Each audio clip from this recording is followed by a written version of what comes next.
Kalau aku tidak malu kepada Allah Ta'ala, maka neraka Jahannam itu akan aku matikan. Kalau aku tidak malu kepada Allah Ta'ala, maka neraka Jahannam itu akan aku matikan. Bahwa Al-Imam Faqihil Muqaddam adalah orang-orang yang besar. Beliau adalah orang-orang yang hebat.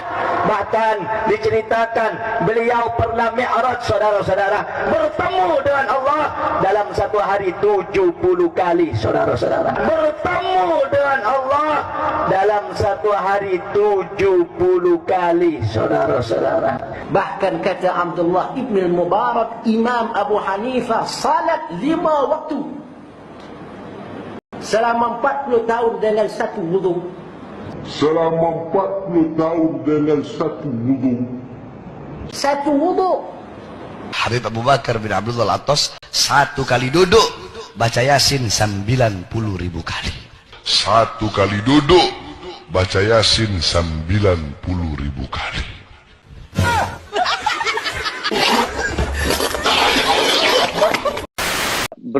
Berapa lama kira-kira Habib Muhammad bin Idris itu menetap di Surabaya, Habib?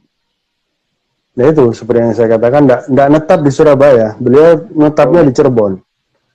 Taradud cuman, tapi dari ya, beliau cuma sering datang ke Surabaya, tiap 2 bulan, 3 bulan sekali datang ke Surabaya.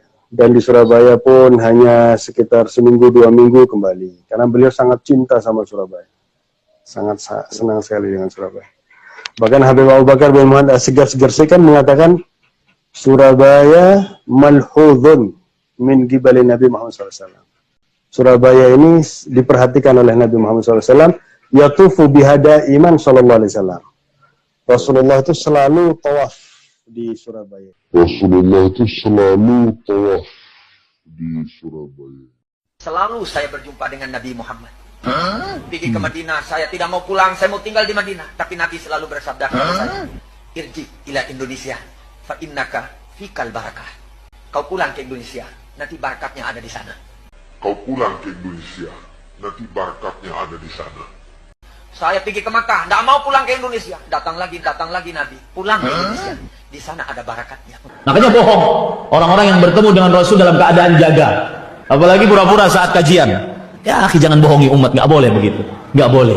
Siapa yang mengatakan Nabi Muhammad SAW bisa ditemui dalam keadaan jaga setelah meninggalnya beliau, maka ini bertentangan dengan Al-Quran, hadis Rasul, dan ijma' para sahabat. Abu Bakar As-Siddiq radhiyallahu anhu, manusia terbaik setelah para Rasul, para Nabi. Ketika wafatnya Rasul SAW, beliau mengatakan, Man kana ya'budu Muhammadan fa innahu qad mat.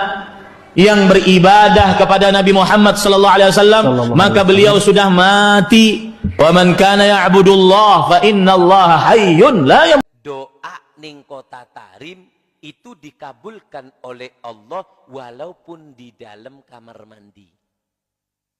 Ning jeding doa terima.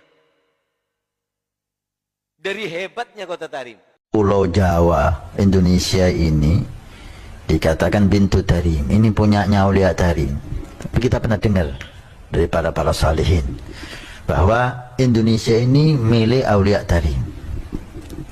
Aulia yang kita kenal di Indonesia ini, mereka itu aulia dari Yaman, Hadramut, terutama Tarim dan sekitarnya. Faqihil Muqaddam Muhajir Allah Ahmad bin Isa. Dan Pulau Jawa Indonesia ini dikatakan Bintu Tarim, ini punyanya Aulia Tarim. Orang yang ngaku-ngaku Habib datang ke pesantren apa? Minta uang, minta perempuan. Sampai Kiai Bapak waktu itu, dia sembunyi tiap datang Habib itu. Dia sembunyi bilang ke Habib itu, Kiainya lagi nggak ada. Sampai gitu. Cik, Bapak misalkan, tahu nggak mana turunan Nabi, mana bukan? Udah 14 abad gitu teh. Jangan asal irung mancung aja. Orang Pakistan juga mancung, orang Irak juga mancung, orang Suriah juga mancung. Kita nggak bisa membedakan mana yang suku Hijaz, mana yang suku Irak, mana yang suku Yaman. Sama aja begitu. Makanya buang feodalisme dalam Islam. Tidak ada seperti itu dalam Islam. Nabi sendiri yang berkata, yang bersabda, seandainya Fatimah mencuri, aku yang akan memotong tangannya. Begitu jelasnya hukum Islam. Putri Nabi sendiri, apalagi sudah 14 abad. Jadi jangan sampai ngaku-ngaku keturunan tapi pingin dapat status sosial, pingin jadi majikan.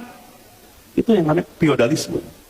Sebagian habaib itu kalau ada anak cucu Syekh Abu Bakar bin Salim lagi bermain, ya dikasih tahu. Sini Ikam, aku tahu Ikam ini keturunan Nabi habaib, tapi hati-hati dengan anak turunan Syekh Abu Bakar bin Salim. Anak turunan Syekh Abu Bakar bin Salim ini yang beriman bertakwa kepada Allah Ta'ala semuanya wali min awliyaillah. Berhati-hatilah kalian. Yang ditakutkan murka Allah Ta'ala datang kepada kalian. Karena Syekh Abu Bakar bin Salim ini sangat luar biasa. Luar biasa. Bahkan ucapan beliau mengatakan, kalau aku tidak malu kepada Allah. Ini yang sangat luar biasa. Yang pian belum pernah dengar dari biografi para wali-wali yang lain. Kalau aku tidak malu kepada Allah Ta'ala, maka neraka Jahannam itu akan aku matikan. Kalau aku tidak malu kepada Allah Ta'ala, maka neraka Jahannam itu akan aku matikan. Artinya, Allah ini mengabulkan setiap doa Syekh Abu Bakar bin Salim. Kalau seandainya Syekh Abu Bakar bin Salim memohon kepada Allah Ta'ala agar api neraka Jahannam ini dipadamkan, maka Allah akan padamkan. Lihat bagaimanakah ketawaduan, kesungguh-sungguhan, kehususiaan, itu semua didapatkan dengan mujahadat, dengan mematikan hawa nafsu yang ada pada dirinya. Kalau ada yang ngaku Habib, dengarkan telinganya, jangan berlaporan polisi, kelelawasan. Kayak apa caranya, Beb? Ya kah, pukuli, ya kah, tangkap, talii, buat dalam karung. Nah, timbai ke sungai. Bujur kada? Nyaringi bujur kada? Nah, kenapa, Beb? Jadi ulun babender nang kayak itu, orang kalau ngaku Habib, kalau ada urusan duit, nipu orang, mendustai orang, urusan babinian. Itu manggawiannya dah. Ya kah? Mau pina mancung sedikit, hidung pina bejabis, lalu pada Habib, padahal bungol, bah. Nah, dengarkan telinganya baik-baik. Adakah di sini? Ada kada? Ada kada? Punya ada, angkat tangan. Lah kasih tampul banyak orang. Satu kiai yang alim bagi gua hari ini. Satu kiai yang alim, ya, ingat, satu kiai yang alim lebih mulia daripada seluruh habaib yang ada di dunia ini dari semenjak Ubaidillah sampai hari ini. Jelas. Kenapa? Karena tidak ada kejujuran di antara kalian. Saya lihat pembohong nggak bisa dijadikan guru. Pembohong tidak perlu dimuliakan. Ingat nih, sekali lagi gua ngomong nih, satu orang kiai kampung yang ngajarin kita kejujuran, yang ngajarin kita satu ayat, lebih mulia dari seluruh habaib, dari seluruh habaib yang ada di dunia ini, yang masih hidup dan juga yang sudah tiada. Abah Alawi ini. Lalu kata beliau, selama ini saya menyaksikan arogansi daripada oknum-oknum habaib yang jauh dari syariat. Jadi membuat doktrin-doktrin yang sesat, menyesatkan. Seperti apa misalnya? Misalnya kita sering ada viral di sebuah video. Ada seorang habib berkata begini misalnya.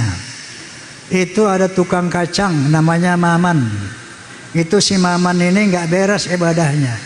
Tapi beliau ketika seorang habib, nggak perlu saya sebut namanya, al-maghfurullah, udah meninggal dunia soalnya. Kalau minta kacang dikasih, dianterin. Satu saat si Maman ini meninggal. Maka dikasih tahu sama Habib ini, Beb, Maman meninggal, baik nanti aku datang. Begitu Habib ini datang, dititipin surat di bawah lehernya, kata Habib ini. Ditulis sebuah surat, disimpan di bawah lehernya. Man, nanti kalau munkar wa nakir tanya, lo jangan jawab. Kasih aja nih surat, nanti lo masuk surga bi ghairi hisab. Ini kayak begini yang disebarkan. Menurut Kiai Imad, banyak hal-hal seperti itu, yang khurafat-khurafat seperti itu. Maka muncullah kecurigaan beliau. Maka beliau mulai meneliti. Nah tentunya ada sanggahan-sanggahan dan sebagainya. Nah, sampai kepada tes DNA. Saya juga sudah podcast, barangkali antum sudah lihat podcast saya dengan Dr. Hugeng. Ya, beliau menyatakan bahwa menurut tes DNA bahwa yang namanya Ba'alawi mustahil sebagai keturunan Nabi. Mustahil sebagai keturunan Nabi. Ini menurut pendapat Dr.